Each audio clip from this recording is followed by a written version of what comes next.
కానీ ఇక్కడ ఏంటంటే వీళ్ళు ఎవరైతే ఉన్నారో ఆ కమిటీ మెంబర్స్, ఆ సంఘంలో ఉన్న ఎవరైతే యూత్ ఉన్నారో వాళ్ళ చేతుల మీదనే ఆ గణనాథుడికి పూజలు జరిపించడం అనేది జరిగిందనమాట.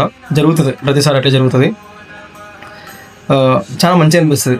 ఇదే కదా కావాల్సింది. అంటే నెక్స్ట్ ఇటువంటి పనులు చేయాలన్నా, వేరే యూత్ ఎవరైనా రావాలని కూడా వాళ్ళలో చైతన్యం కలగాలంటే, ఇలాంటి మన సనాతన ధర్మాన్ని కాపాడాలన్నా, లేకపోతే ఇలాంటి మన పద్ధతులు ఏవైతే ఉన్నాయో అవన్నీ అందరికి తెలవాలంటే ఇట్లా యూత్తోనే చేపియాలి. ఇది చాలా మంచి అనిపిస్తుంది నాకు.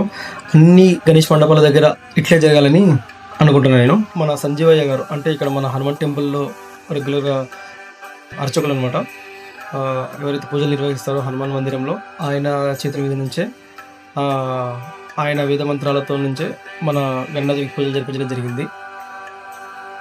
మా పాప కూడా చాలా భక్తితోని ఆ గణనాథుడిని మొక్కుతుంది. ఇంకోటి ఏంటంటే ఇక్కడ లడ్డు ఏదైతే ఉందో ఆ లడ్డు మా తమ్ముడే ఇప్పించిండు.